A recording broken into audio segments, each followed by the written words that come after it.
Sa ngayon nga po pumagitna na po ba kayo, nakausap niyo na rin ang pamilya ng mga biktima at nung, tatlong, CICL natin?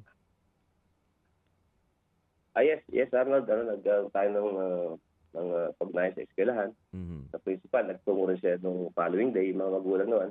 Siyempre yung guloksa pa yung Oo. mga magulang ng pamilya at yung mga CSL naman natin. Nandun sila no, during the interview Mhm. nung actually nung gabi ngayon no, dahil sa ating paghahanap sa kanila at dahil nung di natin sila makita, nakapag-unayan tayo sa magulang Mm. kasi nakikilala naman sila. So kinausap natin magulang at na-negotiate naman natin na lumabas sila, magpakita at harapin dahil sila nga ay naharap sa reklamong pagpatay at nakipag-cooperate naman yung magulang, Arnold, no? Mm. Okey. Immediately sinabit nila yung kanilang magulang Oo. sa ating mga kapulisan. Colonel, sabi niyo kasi kanina, 'di ba, nasa isang, neighborhood lang sila halos nakatira at At dalawa dito sa mga namatay ay magpinsan pa. So, involved na rito yung, correct. pamilya. Ano naman po ang, adjustment ng, PNP, ng kapulisan para sa seguridad din ng, both parties?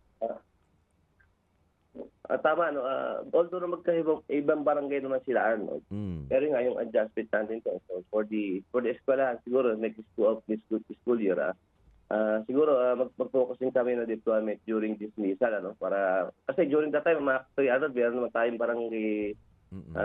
kasi Las Piñas kasi meron tayong 18 national high school sa Las Piñas. So, ang aming collaboration sa mga barangay, ay magkaroon din po ng mga bantay sa mga eskwela. At nangyari naman po yun, meron pong barangay. However, after po makalampas sila sa barangay talod natin, mga 100, more than 100 meters away, doon po nangyari yung krimen. So, aside from barangay, siguro yung ating kapulisan, particularly during dismissal, maglalagay po tayo ng pulis doon para maiwasan na yun po yung Mm.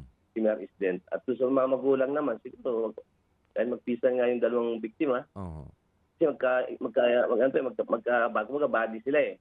Kaya lumalabas nga po na parang tinawagan niya itong pisa niya para alam niya na parang alam niya na may mangyayari kaya nagpunta naman yung pisa niya doon. Yun nga, kaya nakasama rin siya, no.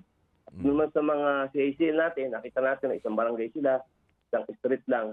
So ito yung magbabarkada. Talagang siguro ang malaki rin siguro part rito ng paghubog ating kabataan siguro hindi lang naman tayo sa eskwela, but Mm. mga magulang din siguro at eskwela at kami na rin, kami kapulisan at Mm. barangay para sama-sama tayo pagsabihin sila, paalahanan na Opo. para hindi rin maulit. Aside from the mga security measure na ating implement. Mhm.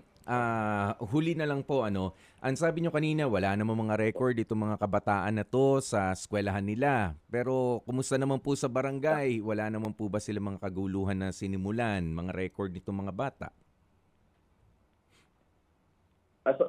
Titingnan pa natin further yun, yung mga Mhm. nakaraang panahon pa, but this time naman doon sa aming initial na panayam, wala pa ang record. But we will check further, patingnan namin.